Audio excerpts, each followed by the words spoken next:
So let's imagine that you're preaching the story of Jesus' encounter with Peter in John 21 after the resurrection. I think everybody has heard the sermon in which Jesus asks Peter, "Do you love me?"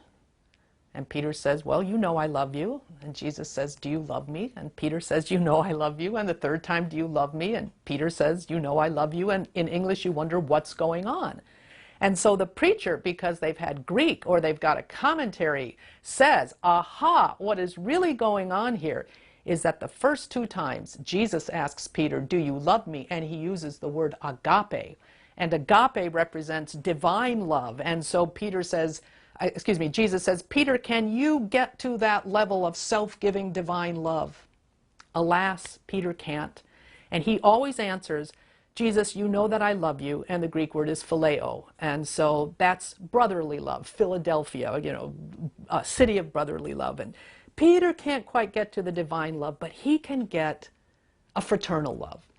The third time, of course, Jesus changes that question, and he simply says, "Peter, do you love me?" And now he too uses the word that Peter has been using, phileo.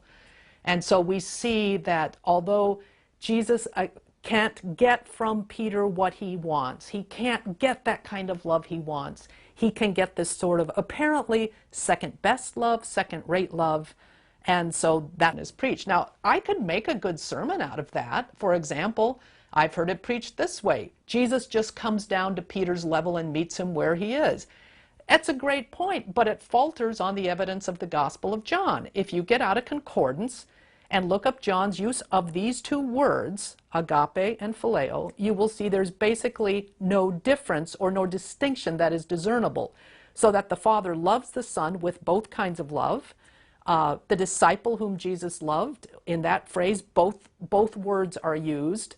In other words, simply using a concordance to do a word study would make you stop and think, this may not, my interpretation may not be borne out. You've also got the sheer problem exegetically that Jesus doesn't seem to see anything wrong with Peter's answer. Jesus says, "Do you love me?" "Yes, I do." And Jesus doesn't say, "Oh boy, this is a problem. I've got the wrong kind of love. Feed my sheep. Tend my flock." In other words, he charges Peter with the same command every time. There's some variations, but it doesn't depend on what Peter can conjure up for Jesus. And I think that's part of the point of the story. Again, we want to make it a story about Peter and what Peter can get out of himself to give to Jesus, what he can produce. It's a story about what Jesus is calling Peter to do. And so as much as I can find resonance with that interpretation, I don't think the gospel bears it out. There's an example of where some knowledge of Greek and critical tools might help one to rethink how one preaches a text. There's a couple of other places where looking at the Greek or study of John I think is useful. For example, if you look at the NIV's translation of the Gospel of John, it always speaks of Jesus doing miraculous signs. If you look at the Greek word is semeion, which simply means sign. Now, to our mind, what he does are miracles, but there is no word in the Greek for miracle. There is a word for sign. And the reason I think that is significant is that if you take that word semeion to the Greek Old Testament, the Septuagint, the translation of the Old Testament, which many of our New Testament authors will reading, you will see that they use semeion in a variety of situations, not just to refer to, say, a miraculous deed like the plagues in Egypt, but various kinds of things God does in order to show his people something. A child born could be a sign. The gathering of Israel is a sign.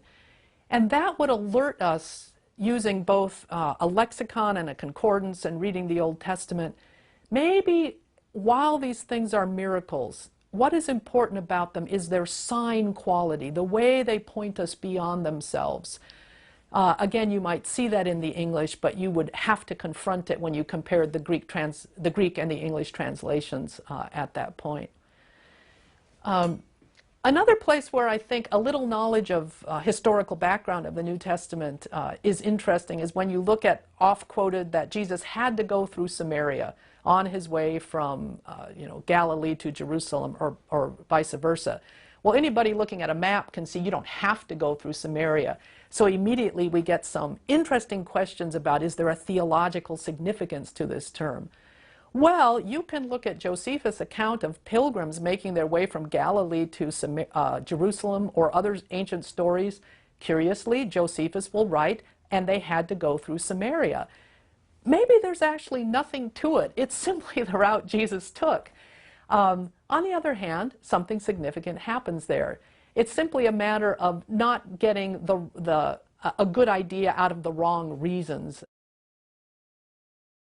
The question of the relationship of scholarship to preaching is, of course, a difficult one, a long one, a vexed one. We wonder how scholarship relates to preaching, how it can be useful to preaching, whether it is useful to preaching.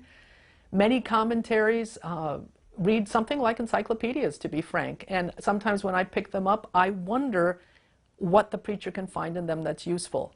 Now, that doesn't mean we should look at scholarship as sort of providing tidbits or nuggets that we just then pop into sermons. To my mind, what we are trying to learn to do is not read critical scholarship, but read the text, read the Bible, pay close attention to it. And as we do that, as we are studying the text closely, we discover there's a question I don't know the answer to. Maybe critical scholarship has done some work in archaeology. For example, in John 2, there were 6 stone jars standing there for the Jewish rites of purification. We may pay no attention to that. How interesting, 6 stone jars. But critical scholarship might remind us that stone jars did not contract uncleanness in rabbinic tradition the same way, say, clay pots did. So these jars would have been understood to have pure or clean water for Jewish rites of probably hand washing, the washing of hands and pots and things, what was needed in order to keep the provisions of the law. So that you come across a question like that, you learn to be curious, and critical scholarship can help. They've actually now unearthed a whole industry of manufacturing of stone jars in Galilee, which suggests that at this time, indeed, they were manufacturing stone jars like this. Up until recently, we didn't know that. And so there's a place where critical archaeology has been able to shed some light on the text, help us to see something we hadn't seen before. So details of history, of archaeology, of context, of background, I think can help us to understand the text, but they aren't magic.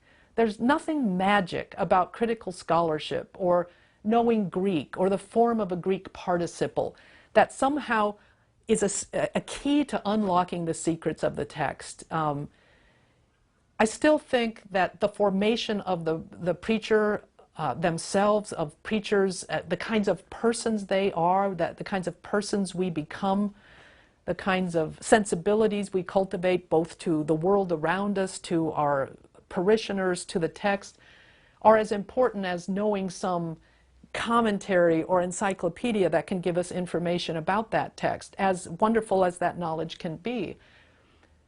Scholars disagree, and you can go to one commentary and they'll say X, and you can go to another commentary and they'll say Y. I think there are some things that are pretty well agreed on that are important to know, but scholarship is not a magic bullet to understanding a text, because understanding a biblical text is a matter of having to connect with who we are deeply as persons in Christ, who we are as disciples of Christ, and that's more than simply becoming masters of tools, even though those tools can be useful.